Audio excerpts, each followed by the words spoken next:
femme, pour tout ce qu'elle représente, en termes de justice, en termes d'équité, en termes d'amour de son peuple. Pourquoi le foulard sur les yeux? Pour simplement dire son impartialité.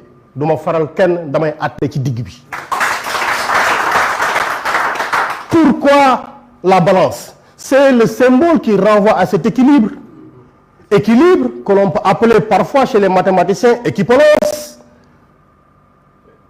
Et la dernière chose, le dernier symbole, c'est le sabre. Pourquoi le sabre? Parce qu'il faut trancher sans état d'âme. Il ne regardera pas le plus fort. Il ne regardera pas le visage du plus faible. Il dira la justice. Et voilà pourquoi je comprends l'interpellation du doyen Guirassy, l'interpellation de Dame et de El Malick Ndiaye à l'endroit du Conseil constitutionnel. Dites la justice. Parce que vous êtes humain. Vous avez une existence répartie dans un temps. Voilà pourquoi j'avais dit humain, temps et responsabilité. Et la responsabilité nous renvoie à quoi? La responsabilité nous renvoie au verbe répondre.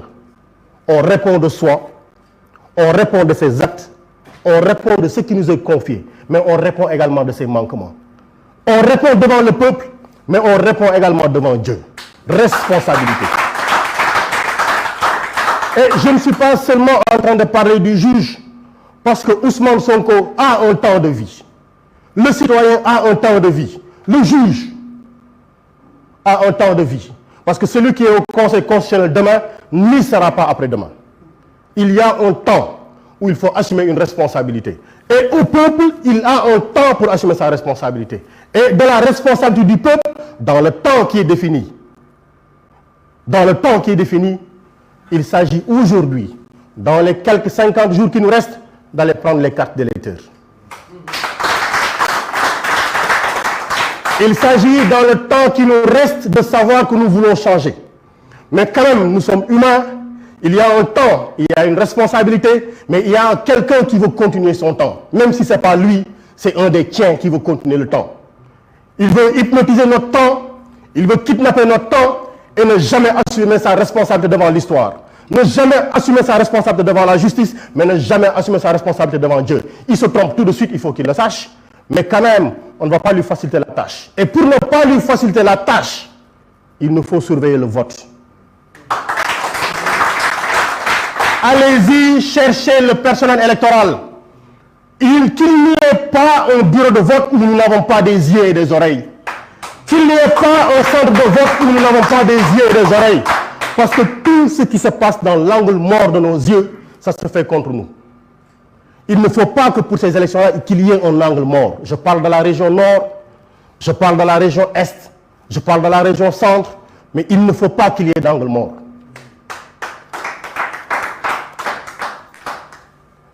On nous a interdit d'investir Ousmane Sonko à ACAPES comme il l'avait fait au 15 juillet en pensant que c'était fini. Mais il ne sait pas, lui, Macky Sall, que nous avons blanchi sous le harnais. Les coups de boutoir, les armes à feu, les grenades lacrymogènes, le sang de nos frères qui tombent que nous voyons du matin au soir. La prison ne nous décourage pas. Nous, quand on baisse les pieds, c'est pour marcher encore. Quand on tombe, c'est pour nous relever. Nous ne tomberons jamais. Et la victoire est proche. Mais nous ne sommes pas prétentieux. Et parce que nous ne sommes pas prétentieux, nous avons encore choisi de lui dire, vous nous avez interdit d'avoir accès au Fun City, mais ici on sera au Fun.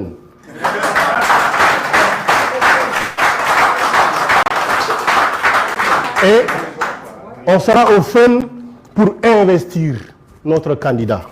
Le candidat de Diomaye, le candidat de Abbas, le candidat de Guy, le candidat de El Malick, le candidat, notre candidat tout simplement. Mais écoutez, nous n'allons pas terminer sans lancer le premier élément de notre plan d'action.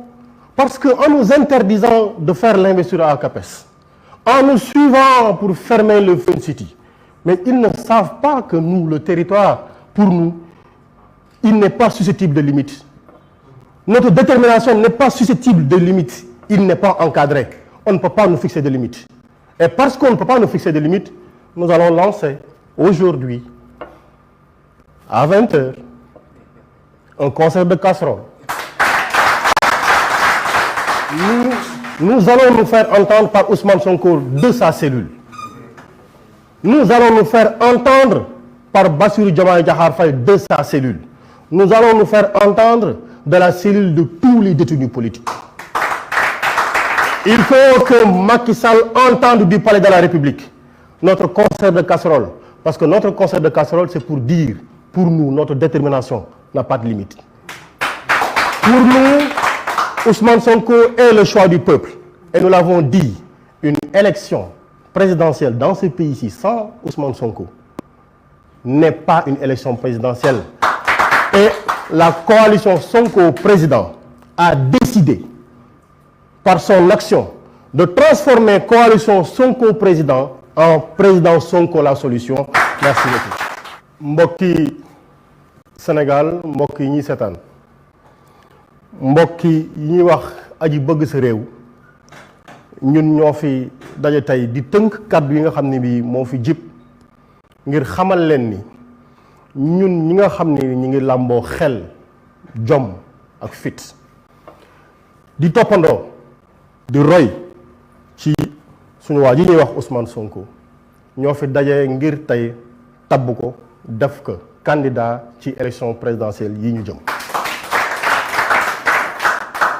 seetlu bi nag daj na mat na pexey nguur mooy Ousmane Sonko du fi doonee candidat waaye li ñuy laajte di ko laaj bépp sénégalais mooy ndax dinañ bàyyi nguur, ndax dinañ bàyyi Macky Sall mu ëpp ñu fulla fayda xel jom ak fit pour toog fële ne Ousmane Sonko du nekk candidat. ñun fukki at ñuy yar di yafal projet, fukki at ñu ngemb nit ba tey ci cappaandaw gi mun nañu ala mukk du fi amee ndax dinañ nangu lu mel noonu. gëm naa ni yàlla sàkkul ci réew mi patriote buy nangu loolu di am.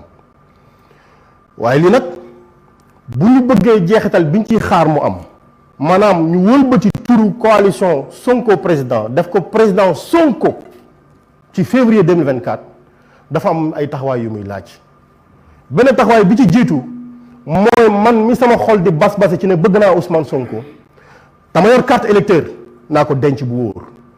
waaye ki nga xam ne bi tey dama ko dénk sama carte électeur ndax dama inscrire mu jël ko tegal ma ko ci waxande ci préfecture wala fu ñu ko mënti denc ci Sénégal naa dem dajji waxande woowa jël sama carte électeur ngar dajjoo ko xaar bis ba ma jox ko Ousmane Sonko.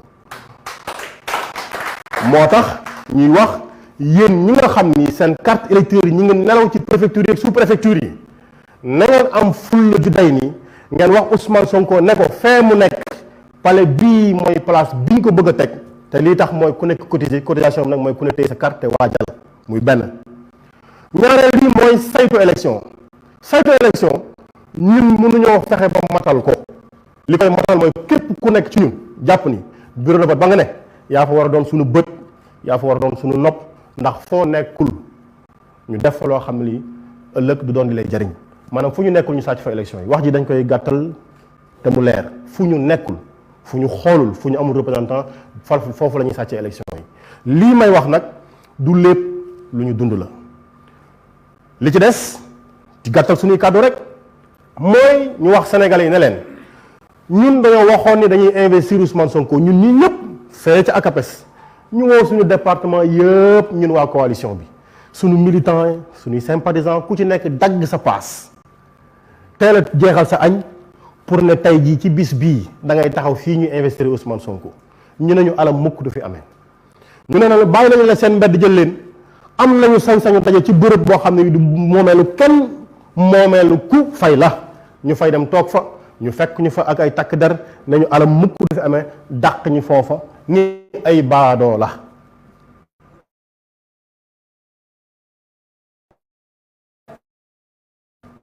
noom nangu ni doxandéem du tabax réew. pas-pas boobu nag moo tax ñu ne danañ leen ko bàyyee waaye tey 31 décembre danañu daje pour investir Ousmane Sonko mooy waral suñu toogaay bii. mais bu noppee li ñuy laaj mooy ñu wax ni lii di xew benn ci li ñu bëgg a xañ danañ leen wan ni ñun suñu pas-pas romb na fépp foo takk ñoom seen pas-pas ngir yàqal ñu ñun suñu pas-pas pour defar Sénégal romb na leen fanweer di dem loolu moo tax ñu wax ñëpp ne leen 20 heures ci tey jii nag ku nekk kër yëpp waxuñu kenn dëpp cin waaye ku ne am nga sañ-sañu jël sa ko wéeru cin concert de casserole la ñuy laaj bëgg nag mu yegg fee ci Ousmane Sonko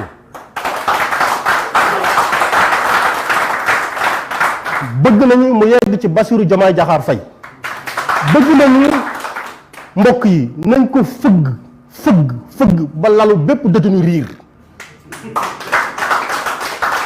mais yemul ca loola nañ ko fëgg ba kenn du dégg kii fii jógee di dem ñu fas yéene koo diral cin kenn du dégg li muy wax ndax soxla ñoo tàggoog moom salaamaaleykum wa rahmatullah.